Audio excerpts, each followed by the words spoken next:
May I call on the Honorable Minority Leader? Thank you, Honorable Speaker, Thank you. for giving me the floor. Honorable Speaker,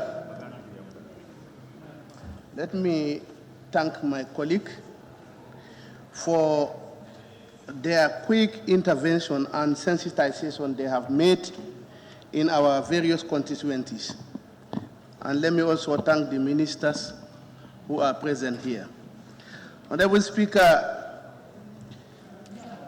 this is one of the most difficult tasks us, the National Assembly members, are facing today. We are facing a situation where we do not want our electorate to be sick. We do not want any of them to be hungry.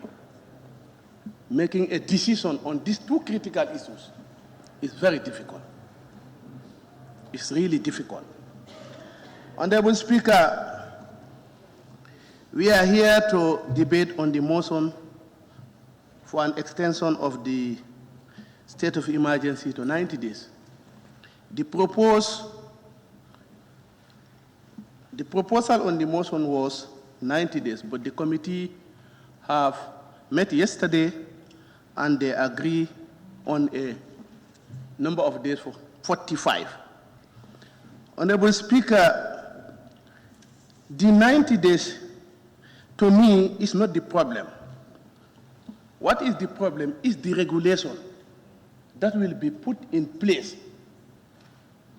for the state to govern the country within the period of 90 days. I believe the 90 days is just a breathing space. But what we should focus on actually is only a regulation that should be used to govern the country in this particular time. How this regulation is going to affect the people we represent. For example, now 45 days is being approved, Honorable Speaker. We will soon adjourn. Not yet approved. So sorry, proposed. We will soon go for the Assembly will soon go for sign or die, likely.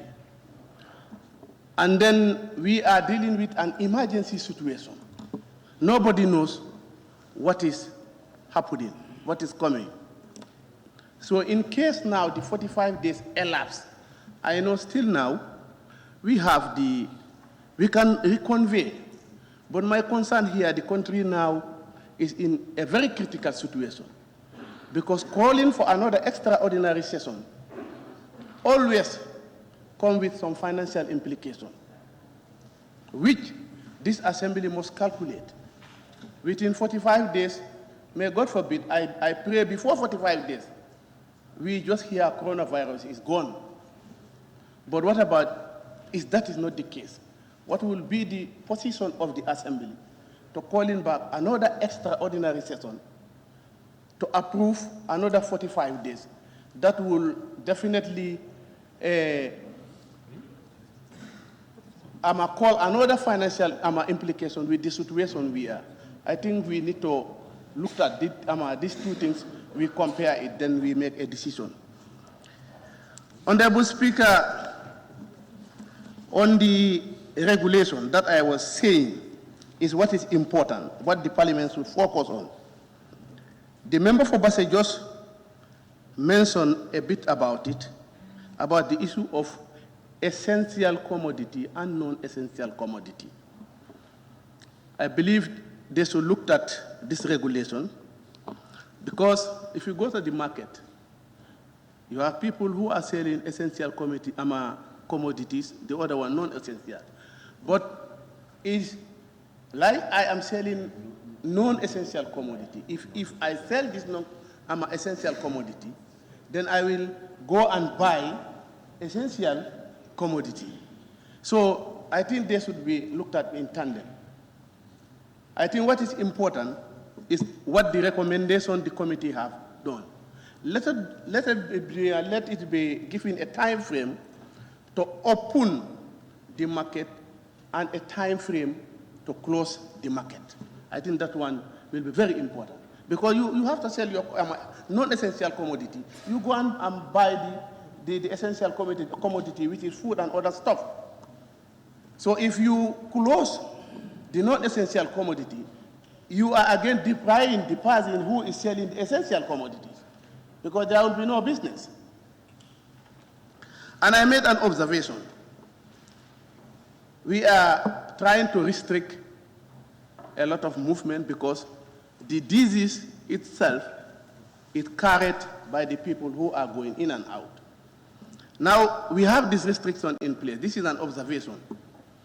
But we have this mobile shop, because I don't see it anywhere. It is captured in the regulation.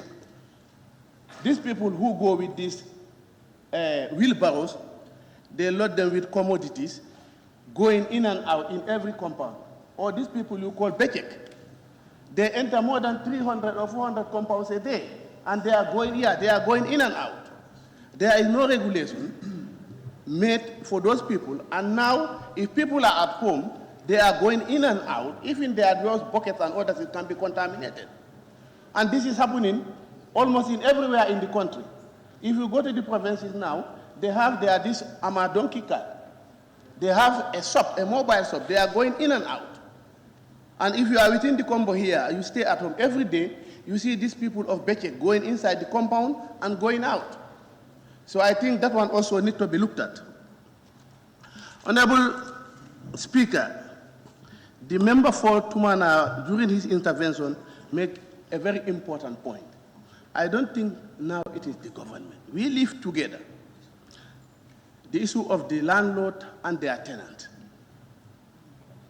This is very important. Somebody being in your compound as a tenant for 20, 15 years, he is paying rent.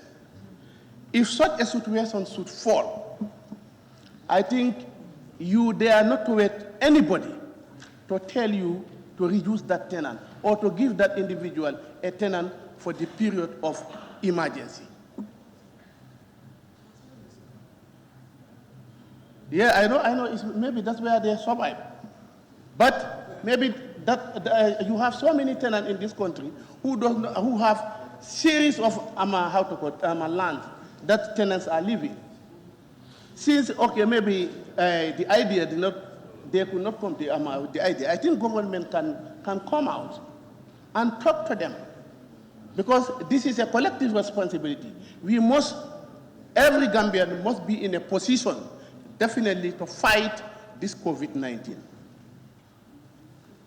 And Honorable Speaker, they have even mentioned it, that in the provinces, if you go there, if you call them, I'm coming, they tell you, no, you have to stay there, because it's where you are coming from, it's where it is. So we need a lot of sensitization. In my constituency, when I went, at the beginning, they did not believe it. But when I talked to them, and then told them the information, at least, because information, people have a problem.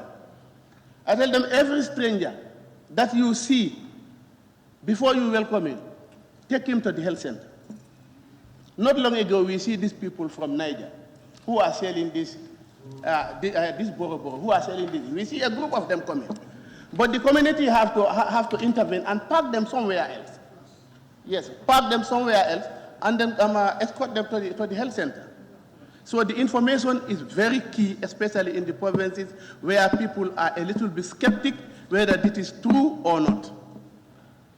And then I believe us, the National Assembly, we have a bigger role. We have started it, and then I think immediately after the session passed, we will continue.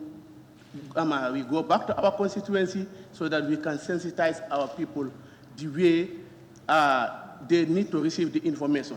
Because already we got all the regulations that government put in place. We can even use this regulation to inform our electorate. They are a tool now.